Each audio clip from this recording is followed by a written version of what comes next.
దేవునికి వందనాలు వందనాలు. ప్రభు అయిన యేసుక్రీస్తు కృప నామాన్ని బట్టి నేను కీర్తన గ్రంథం చదవడానికి ఇష్టపడి ఉన్నాను. 65 కీర్తన 4 నుంచి 7 వరకు చదువుకుందామని ఆశ కలిగి ఉన్నాను. దేవునికి వందనాలు. నజరేయుడైన యేసుక్రీస్తు రక్షణ జరుగును. హల్లెలూయా. నీ ఆవరణలో నివసించినట్లు నీవు ఏర్పరచుకొని చేర్చుకున్నవాడు ధన్యుడు. నీ పరిశుద్ధ ఆలయము చేత నీ మందిరంలోని మేలు చేత మేము తృప్తి పొందిదము. మాకు రక్షణకర్తమైన దేవా, భూ దిగంతముల నివాసులకు అందరికీ దూర సముద్రము మీదనున్న వారికి నీ ఆశ్చర్యమైన వాడా, నీవు నీతిని బట్టి భీకర క్రియల చేత మాకు ఉత్తరం ఇచ్చుచున్నావు.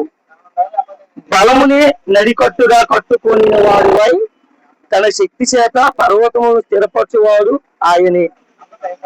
ఆయనే సముద్ర ఘోషను వాటి తరంగములను ఘోషను అణుచువాడు, జనులు అల్లరి చల్లార్చువాడు. ఈ వాక్యం దేవుడు దీవించిన గాక.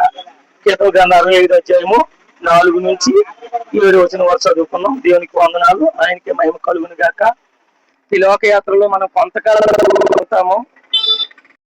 భూమి మీద మనం ఒక పరీక్ష కలిగి ఉన్నాం. పరీక్ష రాయడానికి వచ్చాం తప్ప ఇక్కడ ఏదో సంపాదించుకొని దాచిపెట్టుకొని తర్వాత ఏదేదో సమకూర్చుకుందామని కొంతకాలమే భూమి మీద జీవితం.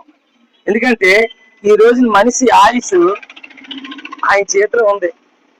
అధిక బలము 70-80 సంవత్సరాలు, అంత మించి లేదు. కానీ ఈ రోజుల్లో యవ్వనస్తులే చనిపోతున్నారు. యవ్వనస్తులే 30 సంవత్సరాలు 35 సంవత్సరాలు.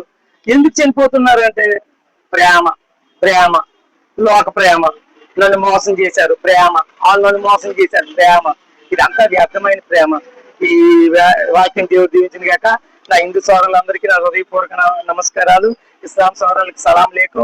నా దేవుని బిడ్డలందరికీ మేమందరం మనం భారతదేశం అందరం యేసై బిడ్డలమే. ఎందుకంటే ఆయన వాక్య భారతదేశంలో అడుగు పెట్టిందంటే మాటలు కాదు. మనం అందరం దేవుని బిడ్డలమే. నువ్వు అవునన్నా కాదన్నా యేసైకి బిడ్డలమే. అందరికీ నా హృదయపూర్వక వందనాలు. భారతదేశంలో నా సహోదరి సోదరు మన అందరికీ నా హృదయపూర్వక వందనాలు. నా దేశం నేను ప్రేమిస్తున్నాను.